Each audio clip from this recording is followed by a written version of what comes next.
Good morning. I hope you are doing so well. This past Saturday, we were on a boat on the Waccamaw River, and we kept passing half submerged boats.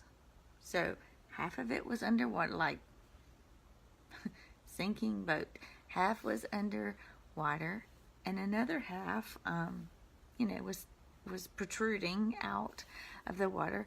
You could tell they had been there for a pretty substantial amount of time, and honestly, they kind of creeped me out. I mean, we saw 5 or 6 of these as we're just driving along, and I don't know, there's just something about the image of those boats that really was kind of sad to me.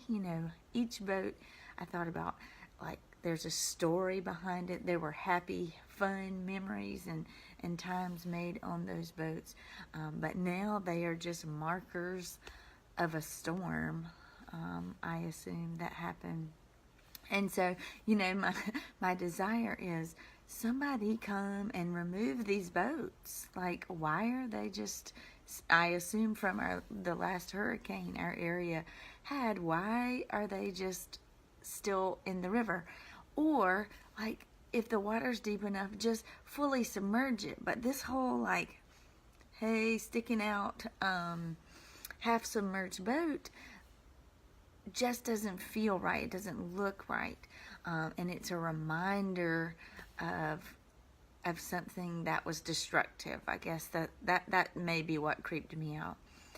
But in thinking about our own lives, those kind of half-submerged boats reminded me of what our past can feel like sometimes, right?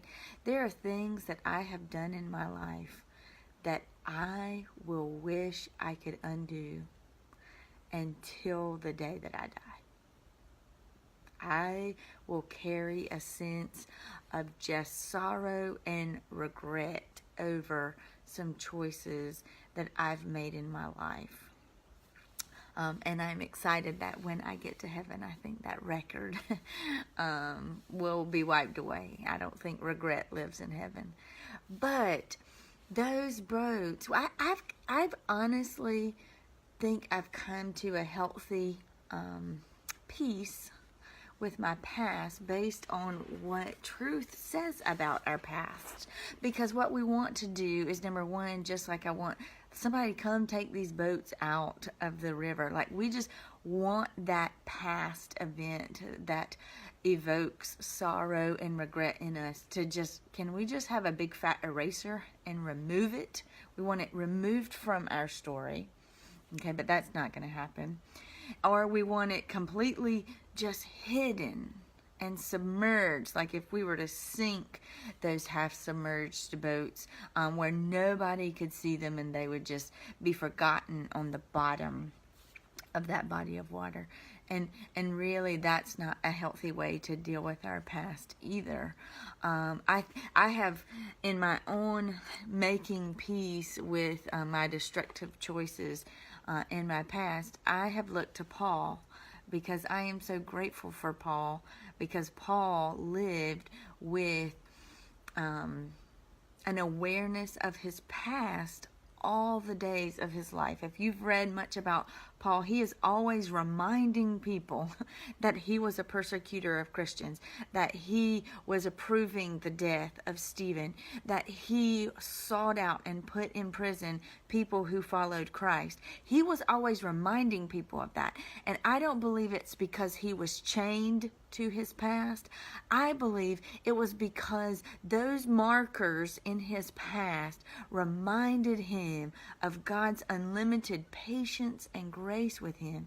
They were grace markers in his life that reminded him of God's faithfulness to him, God's goodness to him, and that spurred him on to tell others about this grace, this tenacious grace that we find in Scripture. And so when I think about those boats, I think about our past being like those submerged boats, grace markers along the way.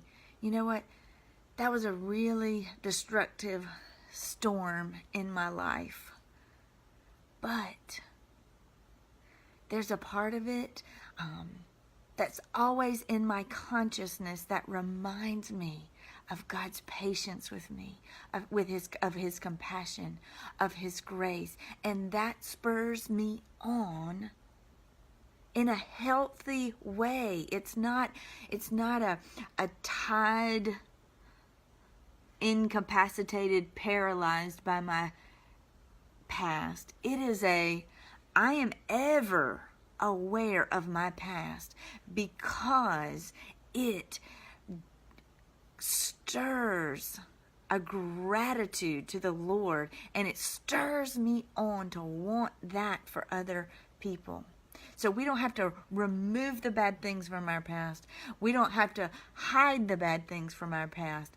We can allow them to be grace markers in our life of the work that God has done, of the beneficiaries we have been of his grace.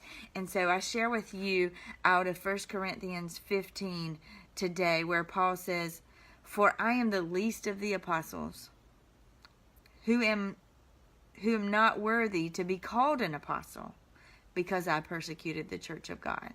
Okay, so that's his half-submerged boat sticking out.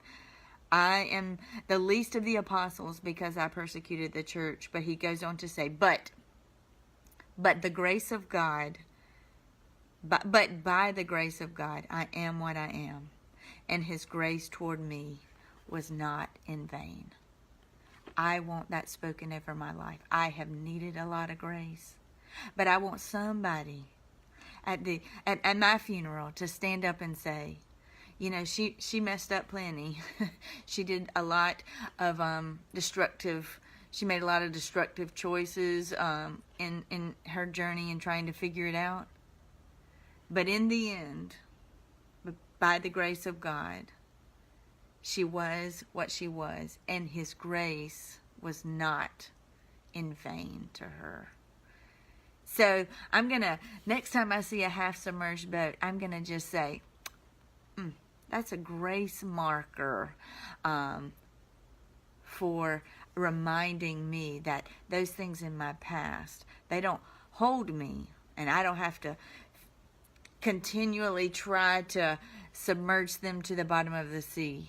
But they can be reminders of God's great faithfulness and grace to me. Have a great week. I love you guys. Bye.